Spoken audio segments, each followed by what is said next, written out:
Mesdames, Messieurs, bonsoir et bienvenue à ce journal dont voici le sommaire. L'événement attendu par l'ensemble de la planète football a eu lieu ce vendredi. Les 32 équipes qualifiées pour la Coupe du Monde connaissent leurs adversaires. Les 5 nations africaines sont également fixées.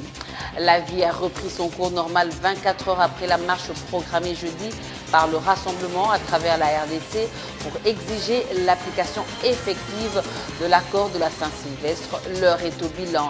Vous suivrez les réactions du porte-parole de la police. La RDC a célébré avec les autres nations du monde la journée contre le VIH-Sida. Elle consiste à sensibiliser le public au sida et à la pandémie du virus du VIH. Invité du journal, Ememboyo Guy-Penemele, il est en route, nous a-t-il fait savoir. Mesdames et messieurs, c'était là l'essentiel de l'actualité ce soir. Ça y est, les 5 équipes africaines qualifiées pour la Coupe du Monde 2018 sont fixées. Le tirage au sort réalisé ce vendredi à Moscou a livré son verdict. Lors du mondial en Russie, l'Égypte fera face aux pays organisateurs ainsi que l'Uruguay, un sérieux client. Le Maroc tombe dans le groupe du Portugal et du Maroc. Le Nigeria devra notamment jouer avec l'Argentine. La Tunisie aura la Belgique et l'Angleterre sur sa route. Enfin, le Sénégal devra se mesurer à la Pologne, entre autres. L'équipe de France hérite du groupe C. Elle affrontera l'Australie, le Pérou et le Danemark. Le Portugal et l'Espagne, tous deux placés dans le groupe B, s'affronteront lors du premier tour. Enfin, l'Allemagne, championne du monde en titre, retrouve le Mexique, la Suède et la Corée du Sud. Retour au pays, 24 heures après la paralysie des activités dans la plupart des villes du pays. L'heure est au bilan. La vie a repris son cours normal 24 heures après la marche programmée jeudi par le rassemblement à travers la RDC pour exiger l'application effective de l'accord de la Saint-Sylvestre. Elle a été pourtant empêchée par la police dans plusieurs villes du pays. Quelques arrestations parmi les manifestants ont été rapportées, des arrestations confirmées par la police. Le porte-parole confirme la mort d'un manifestant à Butembo, au Nord Kivu. Le colonel Pierrot Mwanamputu a été joint au téléphone par Tapi Lutuno. Au niveau de Goma, il y a eu 20 manifestations qui ont été arrêtées.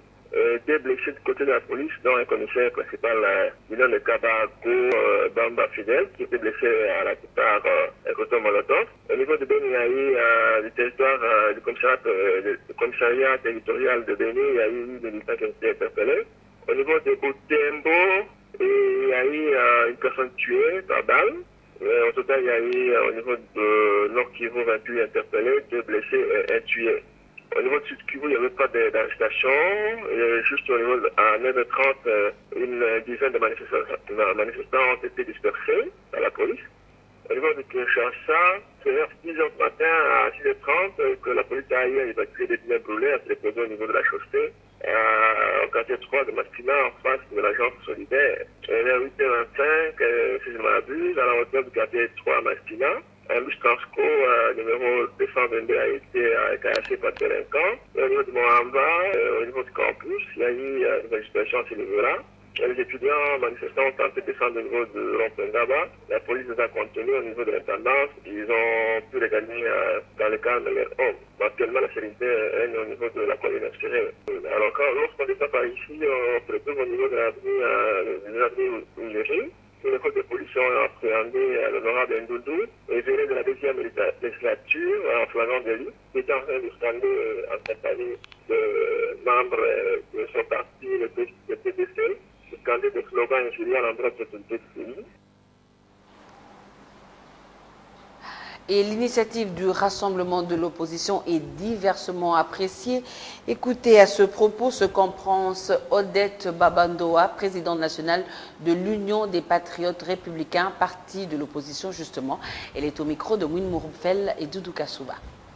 La marche de l'opposition, je ne sais pas quel était le mot d'ordre, c'était la marche, c'était la ville morte, parce que la journée aussi, nous avons vu des tracts qu'on a jetés par-ci, par-là, appelant à la ville morte. Est-ce que ce sont toujours les stratégies du pouvoir pour dissuader le peuple à sortir dans la rue? Mais néanmoins, ceux qui ont appelé la marche, j'espère qu'ils ont suffisamment véhiculé les messages et mobilisé le peuple pour que cette marche puisse réussir. On ne peut pas seulement lancer un message à la télévision et après, ça ne réussit pas et c'est l'échec qui profite au pouvoir. Moi, mes militants étaient venus pour chercher à aller assister à la marche. Je dis, bon, on connaît le siège de mon parti qui est visible à Bandalung. Nous n'avons pas reçu l'invitation. Mais néanmoins, je me suis déplacée à 2 reprises pour aller rencontrer M. Fayoul qui était l'animateur principal de la marche, pour qu'il me donne des garanties que l'initiative va marcher. Bon, malheureusement, à 2 reprises, je suis passée, je ne l'ai pas trouvé.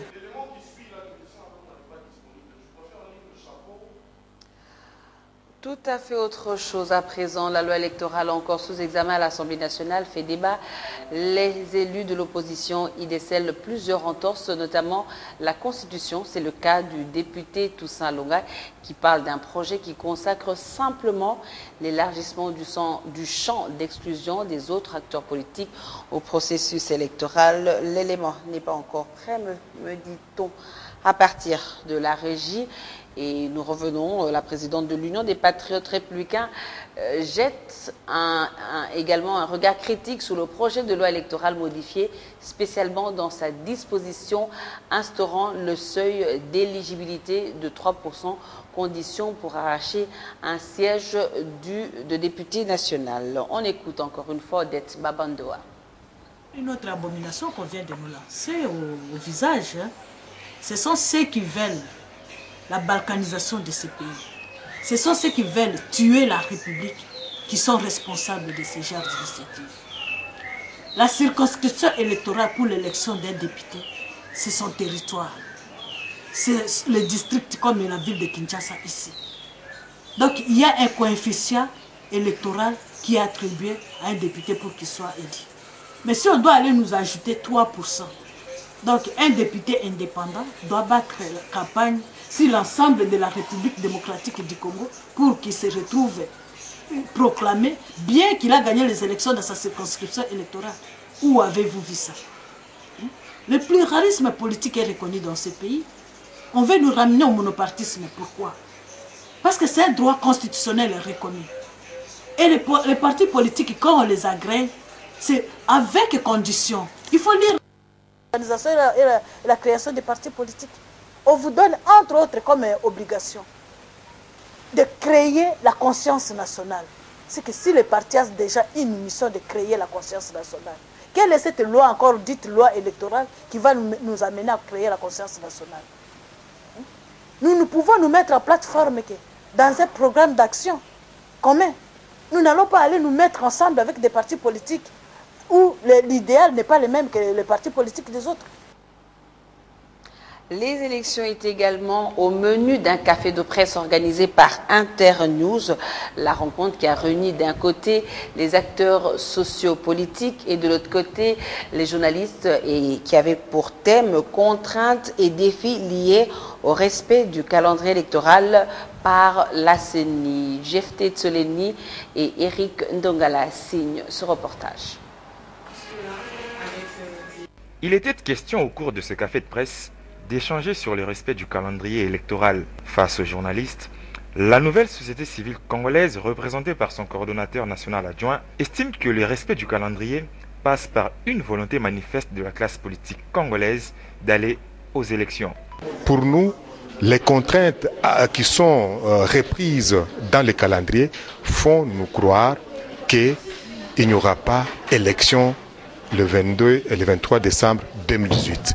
Donc il y a un problème d'absence de la volonté politique de l'homme politique pour nous organiser les élections dans les délais convenus dans les calendriers qu'on nous a présentés. Pour Odette Babandoa, présidente de l'Union des Patriotes Républicains, la classe politique doit se mettre autour d'une table pour, entre autres, améliorer le calendrier électoral. Il faut que ça trouve, le calendrier trouve un consensus. Et ce consensus-là, ce n'est pas dans la rue, chacun dans son coin, pour qu'on trouve le consensus. Nous devons nous mettre ensemble pour dire que la CENI a relevé 15 contraintes.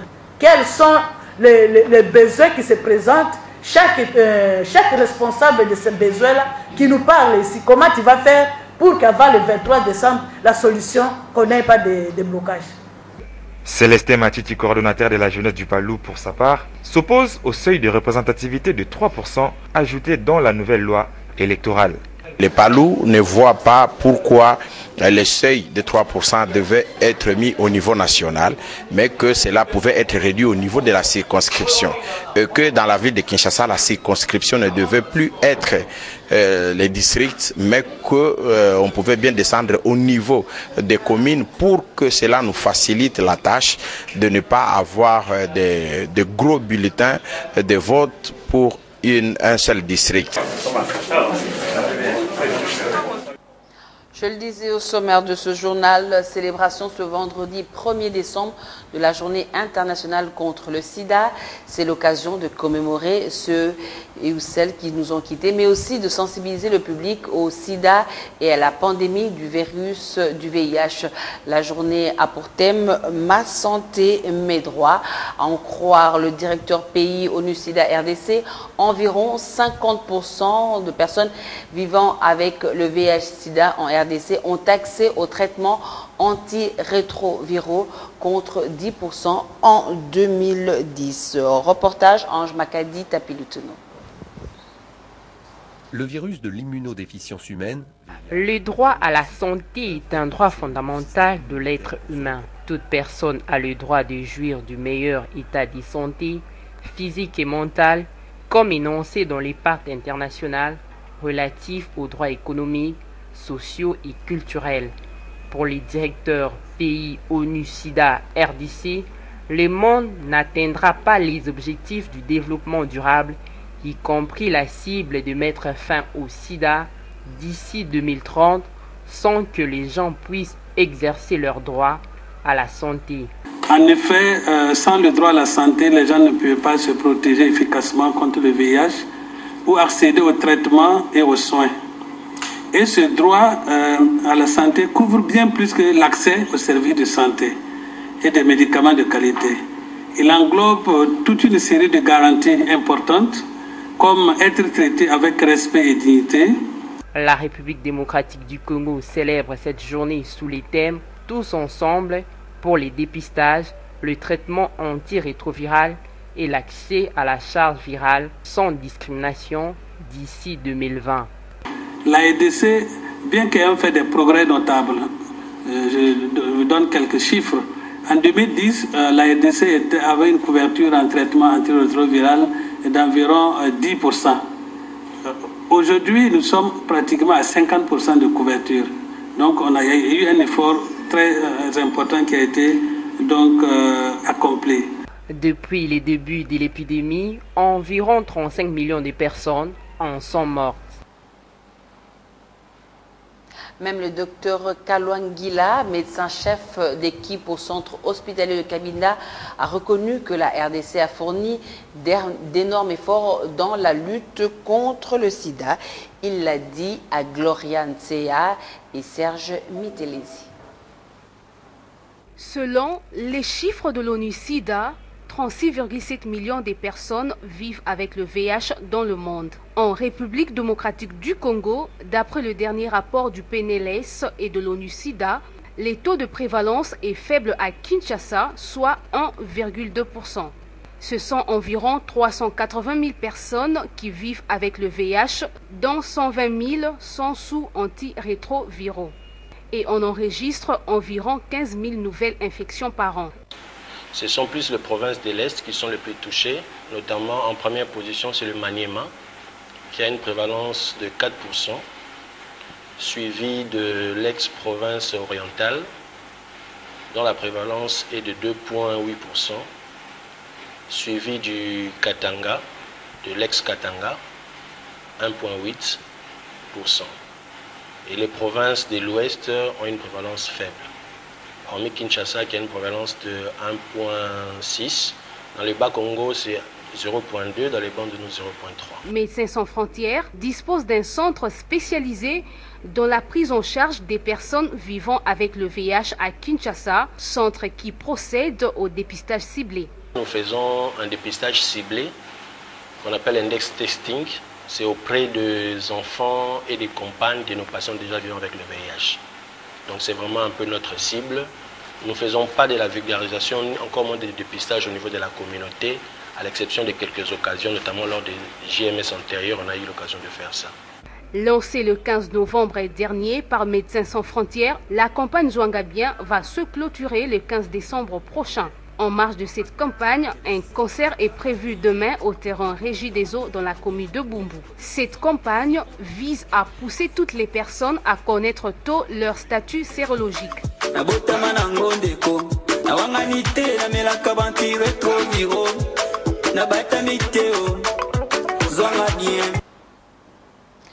Nous attendons toujours le docteur Aimé Mboyo du PNMLS qui devait être notre invité ce soir. Il n'est toujours pas là. Bon, le journal n'est pas encore terminé, on l'attend, mais qu'à cela ne tienne, moi je connais mon statut sérologique et vous, alors faites-vous dépister comme moi je l'ai fait il y a quelque temps. Dans le reste de l'actualité, publication des résultats de l'enquête menée sur les défis auxquels heurtent les femmes dans le secteur minier et les opportunités d'autonomisation de celles-ci. L'étude démontre que les femmes ont une forte place dans les carrières de mines, mais il y a des obstacles qui freinent son développement. Les recherches ont duré 3 ans et ont été menées à Mambasa en Ituri et à Walungu au sud Kivu. Reportage. Les résultats de l'enquête ont été présentés au cours d'un atelier de restitution. Selon les chercheurs, l'inégalité homme-femme limite la contribution de la femme dans le secteur minier. Son exclusion en ces lieux est un obstacle majeur à la stabilité économique de leur ménage. Dans le mine, il y a plusieurs activités qui sont faites par la femme. La femme fait les lavages, la femme fait les tamissages, la femme fait le transport de pierres de quartz, du puits jusqu'au point de lavage. Il y a d'autres femmes qui font des activités connexes dans le secteur, notamment les commerces de denrées alimentaires, les commerces de produits divers et même le commerce de la bière. J'aimerais vous dire que les femmes dans les sites des Zolazola, elles sont plus nombreuses que les hommes. Question: une femme enceinte peut-elle travailler dans un site minier? Oui, répond Bibiane Liliane Saloumou. Les femmes sont dans les mines, grosses, en train de travailler. Elles sont là, elles tiennent pour la survie de leur ménage, pour la survie de leur famille. Elles n'ont pas autre opportunité d'emploi. Ce n'est que ça qui peut les aider à survivre. Si question de vulnérabilité qu'on a parlé, il faudrait qu'il y ait une autre étude. Parce que les hommes et les femmes, tous sont vulnérables. Si vous voulez mettre en phase question de grossesse, vous êtes en train de dérouter alors qu'on est là l'étude à porter sur la présence de la femme, comment faire à ce qu'elle puisse être dans le secteur et s'y maintenir. L'étude a bénéficié de l'appui de l'ONG canadienne Impact, anciennement appelée Partenariat Afrique-Canada.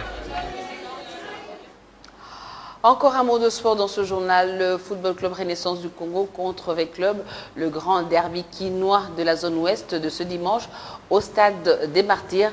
Absent de Kinshasa pour une mise au point à Brazzaville, Renaissance n'a pas été représenté à la conférence de presse d'avant-match.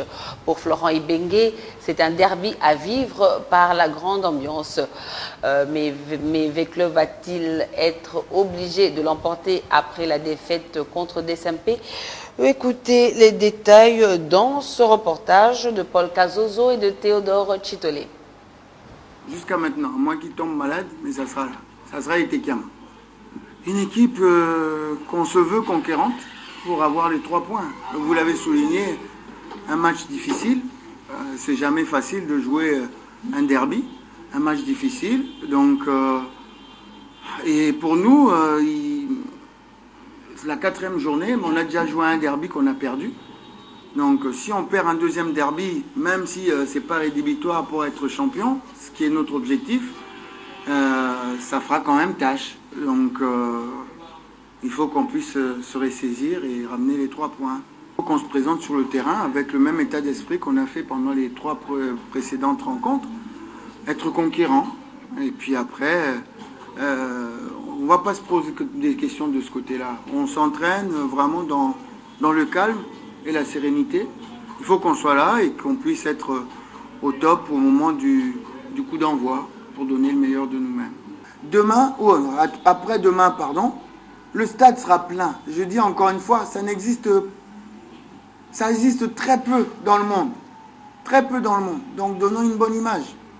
Donnons une bonne image. Donc nous, on essaye de rentrer et d'essayer de faire le meilleur match possible. Parfois, c'est difficile. On va essayer. Mais le supporter, c'est facile. Tu viens, tu supportes ton équipe. Et pas autre chose. Donc, j'espère que après-demain, ça sera la fête dans les tribunes. Parce qu'on sait faire. C'est ça qui est extraordinaire. C'est qu'on sait faire la fête dans les tribunes.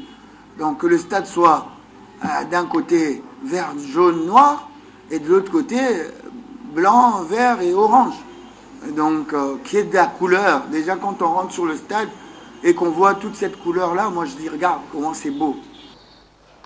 Dragon n'a pas d'autre que d'accrocher les 3 points mis en jeu contre MK. Tels sont les propos de Gaspard Wakosia Sidiki, l'entraîneur de cette équipe pour ce match de la 4e journée. Et en réponse, retorque Berlin Makou de MK, un match ne se gagne pas avant de l'avoir joué. Le reste n'est qu'un pronostic, a-t-il dit.